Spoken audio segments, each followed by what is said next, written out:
Bienvenue dans ce nouveau numéro de 7 à la une. Vous le savez désormais, votre hebdo préféré est à retrouver tous les mardis dans plus de 700 points de dépôt de la Vienne. Et aussi sur le 7.info et les réseaux sociaux. Vous ne l'avez pas encore lu? Pas de souci, on vous le présente et on se retrouve juste après avec notre invité de la semaine. Au menu de ce numéro 556, un dossier consacré au PB86 qui a entamé la deuxième phase de National 1 sur les chapeaux de roue grâce à un succès plein d'autorité face à Chartres vendredi dernier. Les joueurs d'Andy Thornton-Jones enchaînent ce mardi à Mulhouse avant de recevoir Caen samedi et le 12 avril, ils joueront pour la première fois à l'Arena Futuroscope. À lire aussi dans nos colonnes le témoignage de Juliette, victime de violences conjugales. Harcelée, l'enseignante vit dans la peur de son ex-compagnon, condamné il y a 1 an et demi à 4 mois de prison ferme, mais pas incarcéré. Elle réclame que justice soit faite. L'année dernière, les violences conjugales signalées à la police ou à la gendarmerie ont augmenté de 29,8% dans la Vienne. Cette semaine, nous mettons aussi un coup de projecteur sur l'éducation populaire à l'occasion des premières rencontres nationales qui se déroulent ce week-end à Poitiers.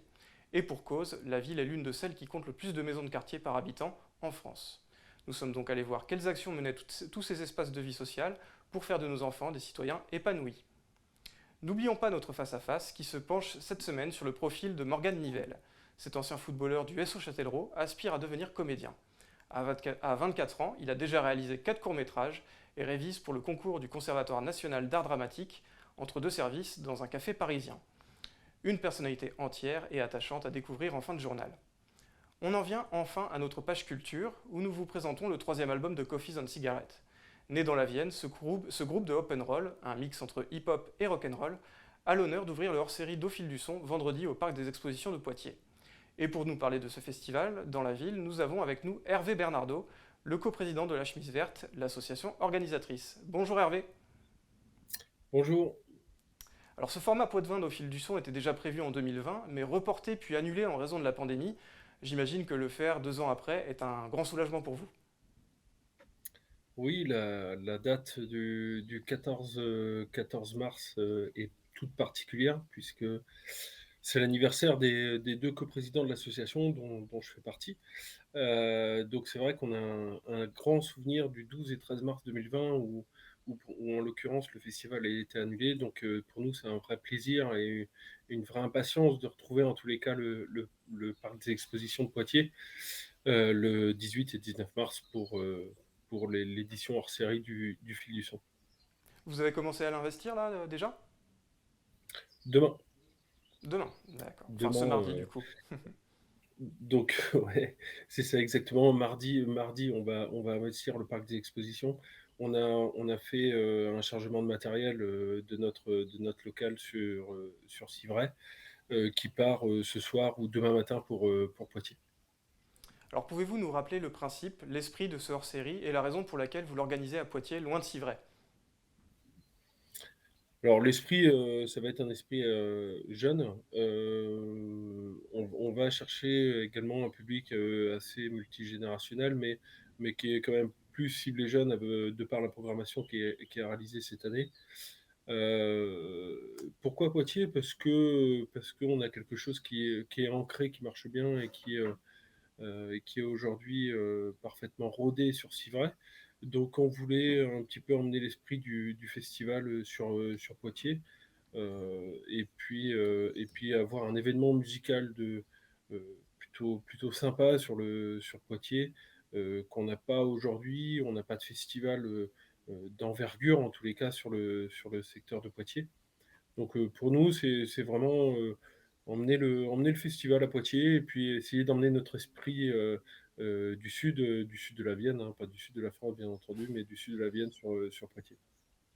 Alors depuis le début de l'année, on voit que les lieux culturels, les cinémas, les théâtres peinent à faire le plein. Espérez-vous que l'allègement récent des mesures sanitaires vous soit favorable dès ce hors-série? On est vraiment sur une billetterie, on va dire, de dernière minute entre guillemets ou de dernière semaine, mais on a l'habitude avec le festival au fil du son à Civray, on fait un tiers de notre billetterie la dernière semaine, donc c'est pas une surprise pour nous. Après, on a une réelle nette augmentation depuis 15 jours des réservations. Tant et si bien que samedi, on va se rapprocher, je pense, du sold out. Donc, c'est vraiment Je pense que c'est un événement qui est attendu sur le secteur de Poitiers, puisqu'il n'existe pas aujourd'hui et je pense que vendredi, on va se rapprocher en tous les cas de quelque chose qui va être, proche du sold out. Mais dépêchez-vous, je pense que samedi, ça pourrait être sold out. Alors comment se porte votre association après ces 2 années difficiles, autant sur le plan économique, mais aussi sur la motivation des bénévoles? Alors, j'avouerai que l'année 2021 était complètement neutre et nulle en événements culturels, donc pour notre association aussi. Aujourd'hui, ce qu'il faut voir, c'est qu'on a eu une année 2021, on a essayé de maintenir un événement sur 5 jours, sur lequel on a fait de très très belles dates.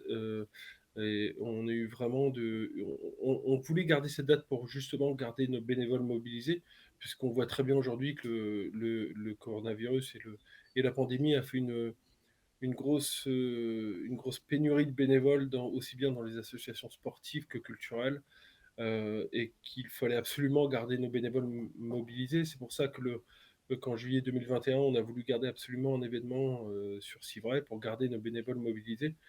Et aujourd'hui, ils répondent présents, donc c'est un vrai plaisir de les retrouver. Et je pense qu'eux attendent impatiemment ce rendez-vous de Poitiers, puisque c'est la première année pour laquelle il va avoir réellement lieu.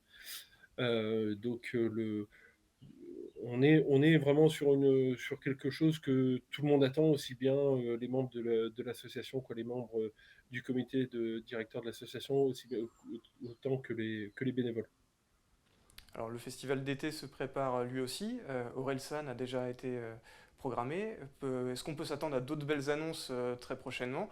Est-ce que vous pourriez peut-être éventuellement nous glisser quelques exclusivités? Alors le festival d'été, oui, se prépare et la programmation avance à grands pas. Après, on doit encore finir cette programmation. À noter que Vald a été également annoncé avec la plus grande sortie réalisée sur Spotify en termes d'album au niveau de Vald.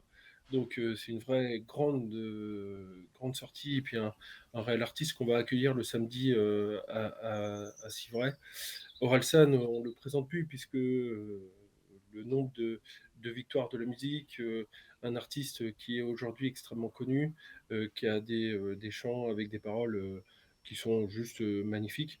Donc, on va garder le système avec le même système que les autres années et avant la pandémie, en essayant, pardon, toujours d'attirer un public toujours multigénérationnel et une belle soirée. Et peut-être, c'est l'info, peut-être un quatrième soir.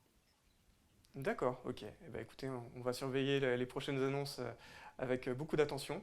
Merci beaucoup Hervé d'avoir répondu à nos questions. Et puis bah, je vous dis Merci à peut-être vous. à bientôt, à cet été certainement. À bientôt. Merci beaucoup. La programmation du festival est à retrouver dans nos colonnes, au format papier et sur le 7.info. On se retrouve mardi prochain pour un nouveau numéro de 7 à la une. En attendant, n'oubliez pas de multiplier les sources d'informations, en commençant par le 7 bien sûr. Bonne lecture!